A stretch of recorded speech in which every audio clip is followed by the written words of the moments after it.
আজকে আমাদের জুমার আলোচনার বিষয় হবে মুসলমান এবং বাংলাদেশের বিরুদ্ধে ভারতের অগ্রাসন সম্পর্কে। সাম্প্রতিক সময়ে আমরা দেখতে পাচ্ছি বাংলাদেশের বিভিন্ন অভ্যন্তরীণ বিষয় নিয়ে ভারত বেশি বাড়াবাড়ি করতেছে।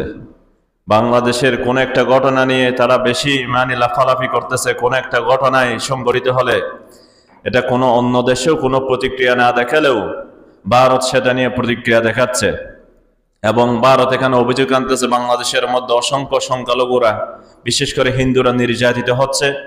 এটার রিয়েলিটি কি, এটার বাস্তবতা কি, এবং ভারতের মধ্যে মুসলমান সম্প্রদায় কতটুকু নিরাপদের মধ্যে রয়েছে সে সম্পর্কে আমরা আলোচনা করব। মুসলমানদের অধপতন কোথায় থেকে শুরু হয় এটা আমরা বলবো। ভারতীয় উপমহাদেশে মুসলমানদের বিরুদ্ধে যে ষড়যন্ত্রগুলো শুরু হয়েছে, কারণ ভারতীয় উপমহাদেশের আজকে আমাদের এই মুসলমানদের হাল ছিল না। মুসলমান ছিল শাসক গোষ্ঠী, তারা ন্যায় এবং ইনসাফের সাথে প্রায় 800 বছর ভারতীয় উপমহাদেশ শাসন করেছিল। কোন মুসলমান রাজা যদি, কোন মুসলমান পপুলেশন যদি, কোন মুসলমান মানুষ যদি তখন 800 বছরের সময় যদি একদিন করে একজন হিন্দুকে যদি হত্যা করত, তাহলে ভারতীয় উপমহাদেশের মধ্যে আজকে কোন হিন্দুর অস্তিত্বই থাকতো না, ঠিক কিনা? ভারতীয় উপমহাদেশের মধ্যে আজকে কোন হিন্দু নামে কোন ধর্ম থাকতো না। আমরা 800 বছর শাসন করেছি, আর এই হিন্দুরা আমাদেরকে ত্যাগ দিচ্ছে। আমরা নাকি ধর্মীয় উগ্রবাদ ছড়াচ্ছে, আমরা হিন্দুদেরকে নির্যাতন করতেছি। এখন আসুন, ভারতের মধ্যে মুঘল শাসন যখন শেষ হলো 1757 খ্রিস্টাব্দে, তখন ব্রিটিশরা শাসন গ্রহণ করেছিল। 1757 খ্রিস্টাব্দে ব্রিটিশ বণিকরা শাসনভার গ্রহণ করার পরেই তারা সর্বপ্রথম নির্যাতন শুরু করেছিল মুসলমানদের উপর। কারণ হিন্দুরা তো পদলেহনকারী, হিন্দুরা যে আসে তাকে গড প্রভু মানে। মুসলমানরা ছিল, মুসলমানদেরকে মাথার উপর তুলে নিয়েছিল, যদিও অনেক ষড়যন্ত্র করেছিল মুসলমানদের বিরুদ্ধে। এরপরে ব্রিটিশরা যখন এসেছিল, ব্রিটিশদের ধ্যান ধারণা এবং মুসলমানদের ধ্যান ধারণা আকাশ পাতাল বেশ কম। সেজন্য ব্রিটিশরা মুসলমানদেরকে গ্রহণ করতে পারে নাই, মুসলমানরা ব্রিটিশদেরকে গ্রহণ করতে পারে নাই। মাঝখান দিয়ে সুবিধাটা নিয়েছে হিন্দুরা। কি কি সুবিধাগুলো নিয়েছিল দেখেন। সমাজে বিভাজনের কৌশল, ডিভাইড অ্যান্ড রুল, যে খেলা খেলেছিল ব্রিটিশরা, হিন্দু এবং মুসলমান দুই জাতিকে বিভক্ত করে। এর আগে কিন্তু দুইটা জাতি একত্র ছিল, সুন্দরভাবে ছিল, শান্তিতে বসবাস করেছিল মুঘল সাম্রাজ্যের অধীনে। ডিভাইড অ্যান্ড রুলের মাধ্যমে হিন্দুদেরকে আলাদা করে, মুসলমানদেরকে আলাদা করে, মুসলমানদের যত সুযোগ সুবিধা সবগুলো বঞ্চিত করে, হিন্দুদেরকে সমস্ত সুযোগ সুবিধাগুলো দিয়ে আস্তে আস্তে আস্তে আস্তে আস্তে আস্তে ব্রিটিশরা ভারতীয় উপমহাদেশের মধ্যে তাদের শাসনভার শক্ত করেছিল, কারণ পপুলেশন বেশি ছিল হিন্দু। এরপর আসুন,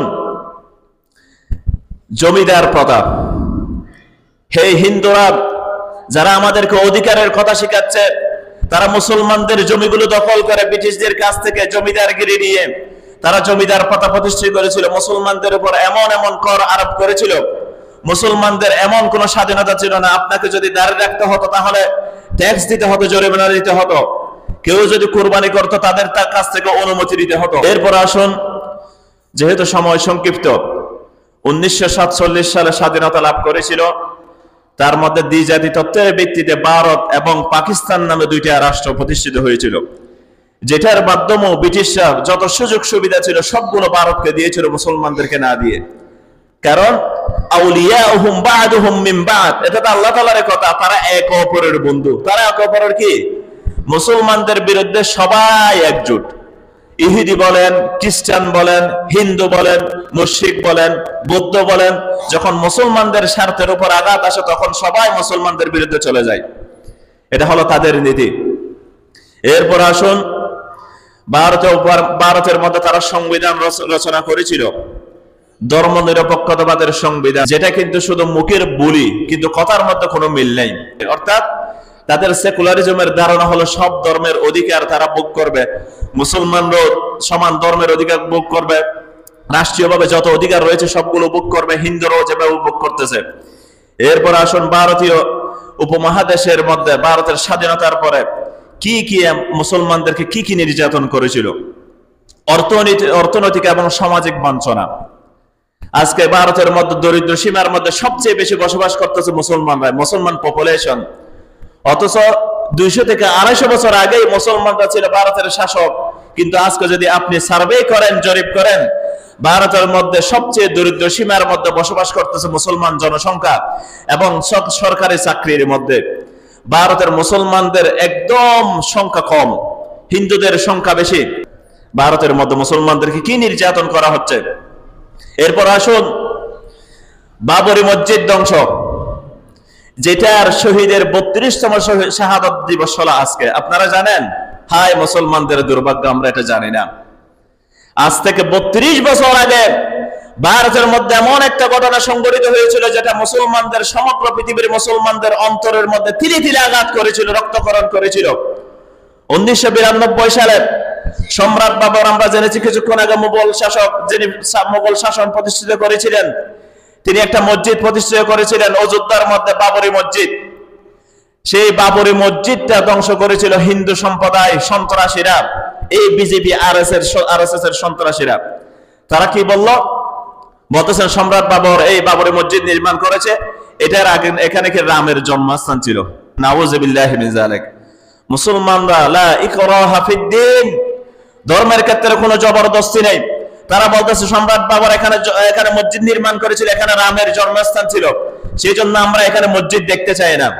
অথচ এটা ছিল অনেক বড় মসজিদ, বাবরি মসজিদ। আপনারা দেখবেন ইউটিউবের মধ্যে, গুগলের মধ্যে সার্চ দিয়ে, তারা লং মার্চ ঘোষণা করলো সারা ভারত থেকে অযোধ্যার দিকে লং মার্চ। অযোধ্যার দিকে লং মার্চে এই 1992 সালে তারা লং মার্চ করতে করতে করতে 6 ডিসেম্বর সেখানে গিয়ে বা মুসলমানদের অন্যতম একটা নিদর্শন, প্রাচীন নিদর্শন বাবরি মসজিদটা তারা সমূলে ধ্বংস করেছিল। যদিও বাবরি মসজিদের মধ্যে সর্বপ্রথম যে কোদাল শাবাল মেরেছিল, সেই আবার মুসলমান হয়ে গিয়েছিল। সুবহানাল্লাহ। তিনি শপথ করেছিলেন, আল্লাহ তাআলা ওয়াল্লাহু ইয়াহদি লিমান ইয়াশা, আল্লাহ তাআলা যাকে ইচ্ছে তাকে হেদায়েত দান করেন। তিনি শপথ করেছিলেন, আমি বাবরি মসজিদের মধ্যে সর্বপ্রথম শাবল মেরেছিলাম। আমি তো বুঝি নাই, আমি হিন্দু ছিলাম, হিন্দু উগ্রবাদীদের মানে কি ধ্যান ধারণায় আমি কি ছিলাম, প্রভাবিত ছিলাম।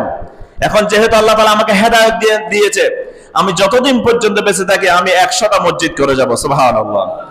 তিনি বেঁচে থাকা পর্যন্ত 100টা মসজিদ করেই গিয়েছিলেন। সুবহানাল্লাহ। তোমরা মসজিদ একটা ধ্বংস করেছো, আর আল্লাহ তাআলা এর বিপরীতে কয়টা নির্মাণ করে দিয়েছেন? কার মাধ্যমে? মুসলমানদের মাধ্যমে না, বাবরি মসজিদের মধ্যে সর্বপ্রথম যে আঘাত করেছিল সে।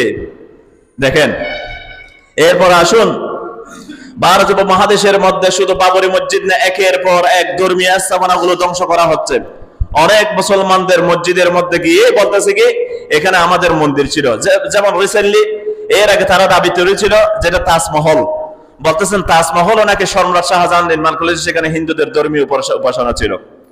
রিসেন্টলি যে দাবিটি উঠেছে ভারতীয় বিজেপি সরকারের পক্ষ থেকে কিছু আমলা, তারা বলতেছেন খাজা গরিব নওয়াজ রাহমাতুল্লাহি আলাইহি এর মাজারে, এর আশেপাশেও নাকি তাদের ধর্মীয় স্থাপনা ছিল, এগুলো ধ্বংস করে এই মাজারটা স্থাপন করা হয়েছিল। নাউযুবিল্লাহি মিন যালিক। দেখেন তরতাজা প্রমাণ। এরপর আসুন গুজরাট দাঙ্গা। 2002 সালে 7 ফেব্রুয়ারি গুজরাট স্টেশনে মানে সাবরমতী এক্সপ্রেস ট্রেনে আগুন ধরিয়ে দিয়েছিল দুর্বৃত্তকারীরা।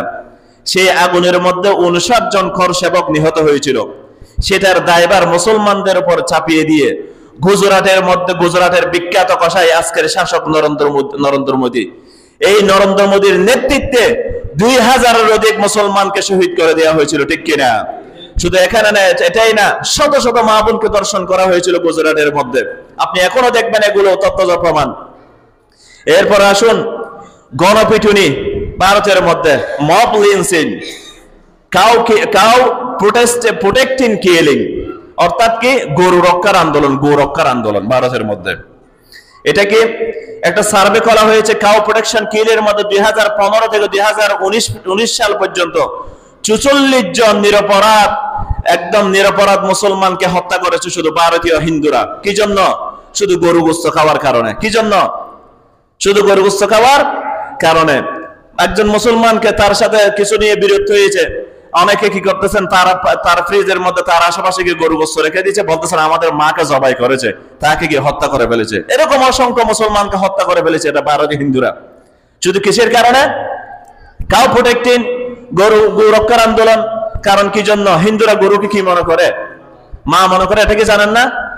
এরপরে দেখেন নাগরিকত্ব সংশোধনী আইন CAA-NRC, রিসেন্টলি বিজেপি সরকার একটা প্ল্যান হাতে নিয়েছে।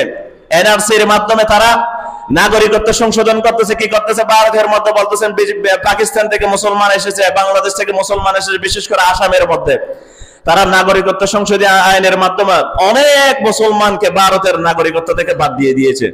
একজন মুসলমান যখন, একজন নাগরিক যখন রাষ্ট্রের নাগরিকত্ব থেকে বঞ্চিত হয়ে যায়, সে রাষ্ট্রের যত রকম সুবিধা আছে সবগুলো থেকে বঞ্চিত থাকবে, ঠিক কিনা? এটার কারণে 2020 সালে মুসলমানগণ প্রতিবাদ করেছিল। দিল্লির মধ্যে ওই প্রতিবাদে 50 জন মুসলমানকে হত্যা করেছে হিন্দুরা, ঠিক কিনা? এগুলো আমি সবগুলো নিউজ পেপার থেকে কালেক্ট করেছি, উইকিপিডিয়া থেকে কালেক্ট করেছি।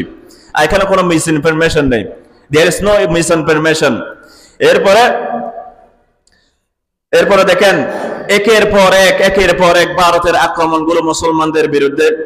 যেমন আমরা জেনেছি গোরক্ষার আন্দোলনের মাধ্যমে, মুসলমানদেরকে হত্যা করার মাধ্যমে, মব জাস্টিস, মব কিলিং এগুলো অহরহ ভারতের মধ্যে। রিসেন্টলি আমরা গত 10-12 দিন আগে ভারতে একটা মসজিদকে কেন্দ্র করে, যেটার নিউজ অনেক মুসলমানও জানে না। আমাদের বাংলাদেশের মানুষ কিভাবে জানবে? বাংলাদেশের মিডিয়াগুলোতে এগুলো নিয়ে নিচ্ছুক, দালাল মিডিয়াগুলো। 5 জন মুসলমানকে হিন্দুরা হত্যা করেছে গুলি করে, অথচ বাংলাদেশের মধ্যে একজন হিন্দুও হত্যা হয় নাই। ভারতীয় মিডিয়াগুলো দিনকে দিন, রাতকে রাত তাদের কোনো খবর নেই, শুধু বাংলাদেশকে নিয়ে তাদের মাথা ব্যথা। এরপর আসুন, সময় যেহেতু সংক্ষিপ্ত, এগুলো হলো মুসলমানদের বিরুদ্ধে ভারতের ষড়যন্ত্র। এগুলো যদি বলতে যাই জুমাকে জুমা শেষ হয়ে যাবে। বিশেষ করে কাশ্মীর এলাকা, হায়দ্রাবাদ এলাকা। হায়দ্রাবাদ ছিল স্বাধীন, নিজামদের শাসন ছিল হায়দ্রাবাদের শাসন যারা ছিল নিজামী বংশের, তাদেরকে স্বাধীনতা দেওয়া হয়েছিল। তোমরা কি পাকিস্তানের সাথে থাকবা নাকি ভারতের সাথে থাকবা? হায়দ্রাবাদের নিজামরা বলতেছে না, আমরা স্বাধীন থাকবো। 1947 সালের পরে, 2 বছর পরে ভারতীয় সরকার, কংগ্রেসের সরকার, তারা সন্ত্রাসে আক্রমণ করে হায়দ্রাবাদটা দখল করে ফেলেছিল। ওটা ছিল স্বাধীন রাষ্ট্র। এরপর কাশ্মীর, একই অবস্থা। কাশ্মীরের মধ্যে 82% মুসলমান। এই মুসলমান অধ্যুষিত এলাকার মধ্যে ভারতীয় বিজেপি সরকার এবং কংগ্রেস সরকার এমন নির্যাতন করতেছে, কারণ কাশ্মীরি মুসলমানরা হলো জিহাদি, তাদের মধ্যে জিহাদি জজবা রয়েছে। তারা এখনো ভারতের শাসনভার মেনে নেয় নাই। এগুলো একের পর এক অত্যাচার করে যাচ্ছে ভারতের মুসলমানদের মধ্যে।